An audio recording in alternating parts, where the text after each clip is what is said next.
In this tutorial, we're going to take a look at how to create a self-checking activity using a diagram that's already been pre-labeled for us. So the first thing that students will do when they come to this activity at the board is they'll get their pen tool from the tools down at the bottom. They'll write their answer out, and then they'll get the eraser tool and erase to check their answer. Then they can hit the page reset button, and the next student or group of students can come to the board and practice this activity as well. So we're going to start with a page that's blank, except I've already got my header created. And if you don't know how to create a header, be sure you check that tutorial out. So now I'm ready to add my image to this page.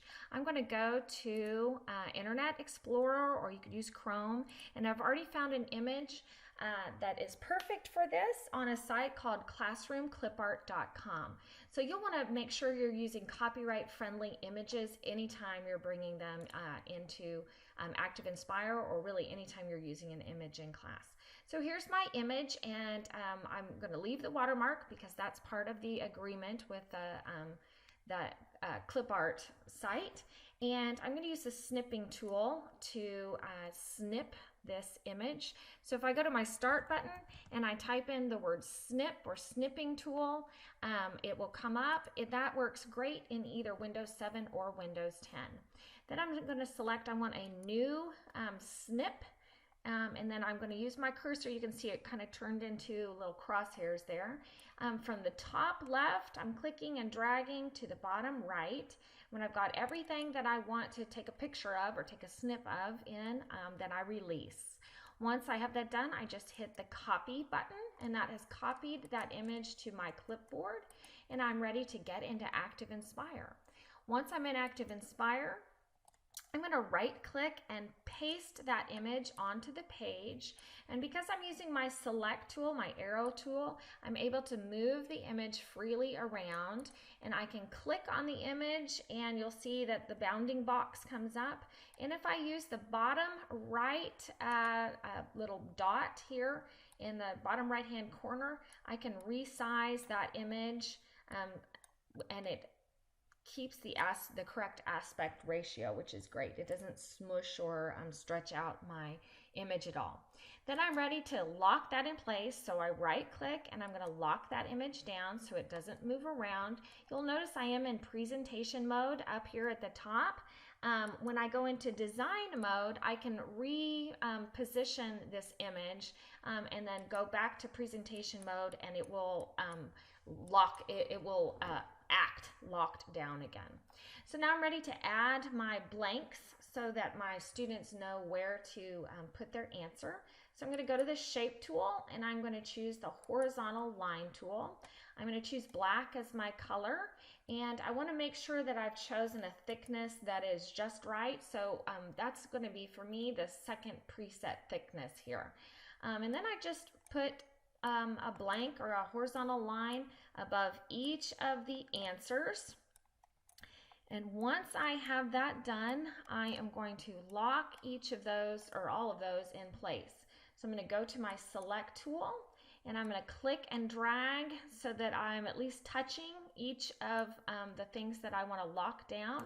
And I'm going to hover over one of them, right click, and lock them all in place. And now they'll act locked. Excuse me. Now we're ready to cover up the answers so that the students can't see the answer before they're ready. So I'm going to use my pen tool here, and I'm going to choose white because that's the color of my background. And I'm going to make sure the thickness is big enough so that I can easily cover over the answer in one swipe. So I'm using the slider right underneath your palette to adjust that. And if I drag out onto the side here or come out onto the side, you can see how big my pen tool is going to be when I swipe across. So now I'm ready to click and drag so that I'm creating some ink over each of my answers. And once I have that ink in place, I will lock it down as well.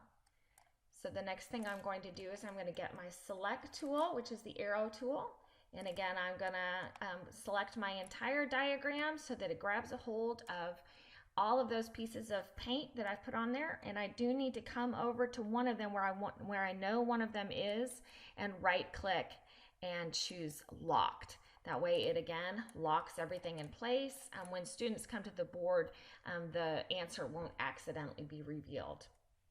Now we're ready to add our tools down here at the bottom. So to do that, if I go to View and Browsers, I'm going to select my Action browser, which is up at the top. It is the sixth browser over from the left. It's the one that looks kind of like a top. So I'm in the Action browser, and I'm in the tab that says Drag and Drop. And I'm going to drag and drop some tools onto the side of my page here first before I move them in place. So I've got my Select, Pen, Eraser, and I also want to get my Page Reset tools. The reason I'm dragging those off onto the side first is because if I drag them onto a part of the page that has an image or a line or some paint, it could turn whatever is on my page into a button that does, turns on the pen tool or whatever, and I don't want that to happen. So I'm selecting those, dragging them off onto the side, and now if I go to design mode, now I can move those into place anywhere on my page, and it won't accidentally turn something that I don't want to be a button into a button. So if I want them all down there, I can move them all in place, and then I don't even have to lock those down. I can go back to presentation mode. They're automatically locked in place. They're not going to move around. So that's, we're ready to, students are ready to choose their pen tool. Keep in mind that your pen tool is always going to use the last thing or the last color and thickness that you had set it to use. So in my case, it was wanting to use white, and it wanted to be very thick. So make sure you change that before you set your kids loose to write their answers on the page.